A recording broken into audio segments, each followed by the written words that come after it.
Hello everyone, जय श्री कृष्णा, राधे राधे। तो कैसे हैं आप सभी। स्वागत है आपका मेरे इस यूट्यूब चैनल पर, जिसमें कि मैं डेली अपना पढ़ाई का शेड्यूल आपके साथ शेयर करती हूं। लेकिन पिछले 5 दिनों से मैं कोई वीडियो नहीं बना पाई, क्योंकि मेरा आरपीएससी सेकंड ग्रेड का पेपर था 16 जुलाई को।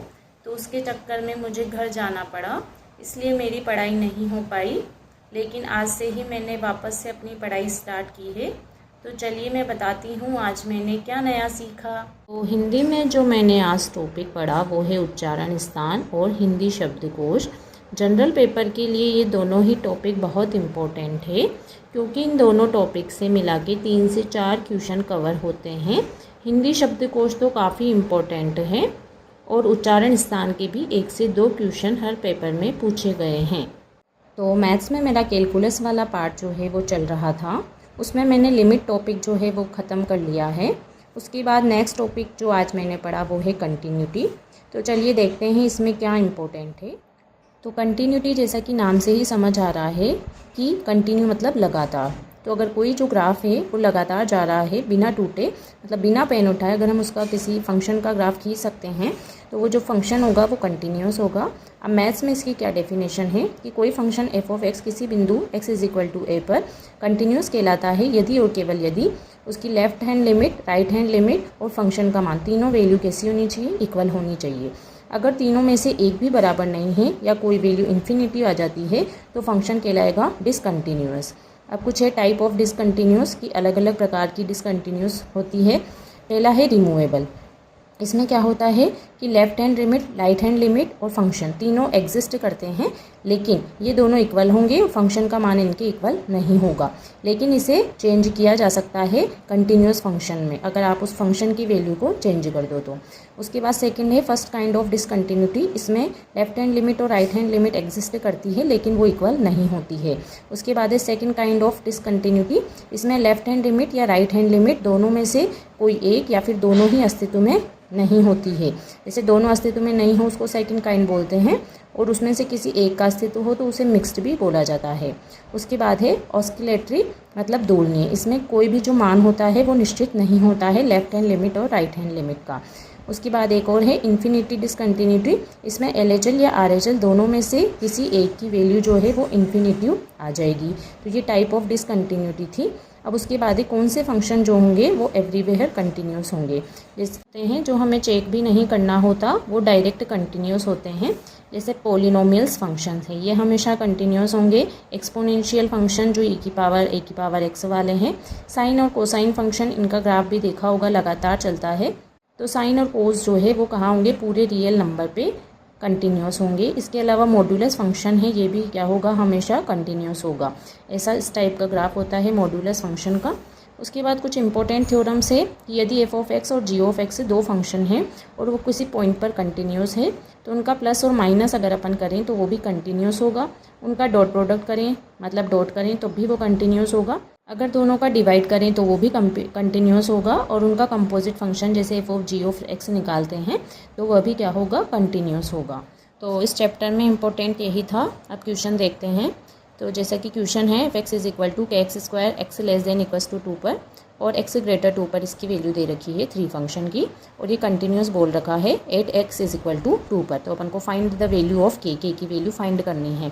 तो चूंकि फंक्शन कंटिन्यूस दे रखा है तो कंटिन्यूस तभी होता है जब लेफ्ट हैंड लिमिट और राइट हैंड लिमिट और उस पॉइंट पर फंक्शन का मान इक्वल हो। तो हम यहाँ से left hand limit, right hand limit बराबर करके k की वैल्यू निकालेंगे। तो लेफ्ट हैंड लिमिट में जब वैल्यू पुट करेंगे तो मतलब 2 से कम पर वैल्यू फंक्शन की ये देता है। तो यहाँ पर जब x की वैल्यू 2 पुट करेंगे तो ये आ जाएगा 4k। उसके अलावा जब x मतलब 2 से थोड़ा भी ज़्यादा होगा तो फंक्शन की वैल्यू आएगी 3। तो इसकी राइट हैंड लिमिट की वैल्यू आ जाएगी 3। तो यहाँ से k का मान आ जाएगा 3/4। तो इस टाइप का k का मान निकालने वाला क्वेश्चन जो है वो पूछा जाता है। नेक्स्ट क्वेश्चन है if f(x) = sin x / x + cos x है। ये x ≠ 0 पर है और यहाँ पे है k x = 0 पर। ये भी कंटिन्यूस है 8x = 0 पर। तो फाइंड द वैल्यू ऑफ, ये भी उसी टाइप का क्वेश्चन है। तो इसमें हम डायरेक्ट यहाँ पे हमको फंक्शन की वैल्यू दे रखी है। यहाँ पे जो था वो लेस देन और ग्रेटर देन था तो लिमिट को इक्वल करके किया। यहाँ पे हम फंक्शन को इक्वल करके करेंगे, लिमिट और फंक्शन को। तो यहाँ पे लिमिट आप डायरेक्ट भी निकाल सकते हो, लेफ्ट हैंड राइट हैंड नहीं निकालें, केवल डायरेक्ट वैल्यू पुट करके, और इज इक्वल टू ही फंक्शन पे मान है। तो जब हम लिमिट में वैल्यू पुट करेंगे तो अपन ने पढ़ा था sine x upon x, limit x tends to 0 पर ये देता है 1, और इस 0 को जब यहाँ पे पुट करेंगे तो कोस 0 भी आ जाएगा 1, तो ये हो जाएगा 1 + 1, और एफ ऑफ 0 पे जो वैल्यू है फंक्शन की वो है के, तो के का मान यहाँ से आ जाएगा 2। नेक्स्ट क्वेश्चन है कि let f of x is equals to, ये दे रखा है greatest integer function, denote the greatest integer function at which of the following point is the function continuous. तो ये कह रहा है इसमें से किस पॉइंट पर फंक्शन कंटिन्यूस होगा। तो ग्रेटेस्ट इंटीजर जो फंक्शन होता है वो किस टाइप का होता है कि अगर जैसे मान लो आप 0 से छोटा, थोड़ा सा भी छोटा आपने लिया, इसका ग्रेटेस्ट इंटीजर फंक्शन निकाला, तो ये पहले वाली वैल्यू देगा। तो जैसे 0.999 है तो ये इसके पहले क्या आएगा, ये किसके इक्वल होगा 0 के, और 1.001 है तो ये भी किसके इक्वल होगा, इसके पहले आ रहा है 1 के। तो ये जो यहाँ पे लिमिट एग्जिस्ट नहीं करेगी, क्योंकि हम जब इसकी लिमिट लेफ्ट हैंड लिमिट निकालेंगे, जैसे हम n पे ही निकाल रहे हैं, तो n से थोड़ा सा छोटा तो ये n-1 दे देगा, n से थोड़ा सा बड़ा तो ये n के इक्वल। तो यहाँ लेफ्ट हैंड लिमिट और राइट हैंड लिमिट जो है वो इक्वल नहीं आएगी, तो ऐसा सभी इंटीजर के साथ होगा, तो इस पे फंक्शन कंटिन्यूस नहीं होगा। यहाँ पे इंटीजर जो वैल्यू है वो केवल एक ही है 1.5, तो इसी पे जो फंक्शन कंटिन्यूस होगा। बाकी जो ग्रेटेस्ट इंटीजर फंक्शन होता है वो सभी इंटीजर्स पर क्या होता है, डिसकंटिन्यू होता है, क्योंकि वहाँ पे लेफ्ट हैंड लिमिट और राइट हैंड लिमिट इक्वल नहीं आती है। उसके बाद नेक्स्ट क्वेश्चन है the function f of x is equals to x upon 1 + mod of x is continuous in the interval. वो कह रहा है कि किस इंटरवल में कंटिन्यूस होगा। ये थोड़ा इसका लॉन्ग मेथड है, क्योंकि इसमें अलग अलग केस बनेंगे, क्योंकि मॉड्यूल ऑफ एक्स दे रखा है। इसको हम शॉर्ट तरीके से भी कर सकते हैं। तो इसका शॉर्ट मेथड है कि हमारे पास जो फंक्शन था वो था x upon 1 + mod of x type का। अब हम जानते हैं अगर नीचे वाली वैल्यू 0 बन जाती है तो फंक्शन ही एग्जिस्ट नहीं होता, तो हम यही करेंगे कि तो जहाँ पे फंक्शन एग्जिस्ट नहीं करेगा, डिसकंटिन्यू होगा, वो वाला पॉइंट रखेंगे कि 1 + mod of x is equals to 0। यहाँ पे डिसकंटिन्यू होगा तो यहाँ पे mod ऑफ x आ जाएगा -1, जब 1 को उधर भेजेंगे। अब हम जानते हैं कि mod ऑफ x कभी भी माइनस में नहीं होता, क्योंकि mod का मतलब ही होता है उसको पॉजिटिव बना देना, तो ये पॉसिबल नहीं है। तो इसका मतलब है कि यहाँ पे हमें कोई भी डिसकंटिन्यूटी का पॉइंट नहीं मिलेगा, इसलिए ये सभी पॉइंट पर क्या होगा, कंटिन्यूस होगा, मतलब पूरे जेड में नहीं, मतलब -∞ से +∞ तक ये पूरा क्या होगा, कंटिन्यूस होगा। तो इसका आंसर आ जाएगा, इंटरवल आ जाएगा -∞ से +∞, मतलब पूरे रियल नंबर पर, जेड में नहीं पूरे रियल नंबर पर ये कंटिन्यूस होगा। उसके बाद नेक्स्ट क्वेश्चन है f of x is equal to x² sin 1 upon x, ये x नॉट इक्वल्स टू 0 पर, और x इज इक्वल्स टू 0 पर इसकी वैल्यू है 0। ये पूछा है at x is equals to 0 is, तो x बराबर 0 पर ये क्या है, डिसकंटिन्यूस है, कंटिन्यूस है, डिफरेंशिएबल बट नॉट कंटिन्यूस है कि नन ऑफ दिस। तो डिफरेंशिएबल अभी बाद में पढ़ेंगे, कंटिन्यूस चेक करते हैं। तो पहला है कि देखो, अब इसका डायरेक्ट फॉर्मूला भी होता है कि कोई भी फंक्शन आपको इस टाइप का दे रखा हो, x पे power n sin 1 upon x या x पे power n cos 1 upon x, तो वहाँ हम इस n से चेक कर सकते हैं। यदि n ग्रेटर 0 है तो जो भी आपको n बराबर 0 पर फंक्शन होगा कंटिन्यूस, और n less than equals to 0 है तो n बराबर 0 पर फंक्शन होगा डिसकंटिन्यूस। बाकी वो पूरा मेथड तो है ही सही, LHL RHL और फंक्शन का मान, बाकी इससे डायरेक्ट चेक किया जा सकता है। तो यहाँ पे n की वैल्यू कितनी है 2, तो 2 क्या है 0 से बड़ा, 2 क्या है 0 से बड़ा है, इसलिए n बराबर 0 पर जो फंक्शन होगा वो कैसा होगा, कंटिन्यूस। अगर मान लो n की वैल्यू है वो 0 से छोटी आ जाती या फिर 0 के इक्वल आ जाती, जैसे माइनस में आ जाती, तो वहाँ पे फंक्शन हो जाता डिसकंटिन्यूस। तो इसका आंसर हो गया कंटिन्यूस।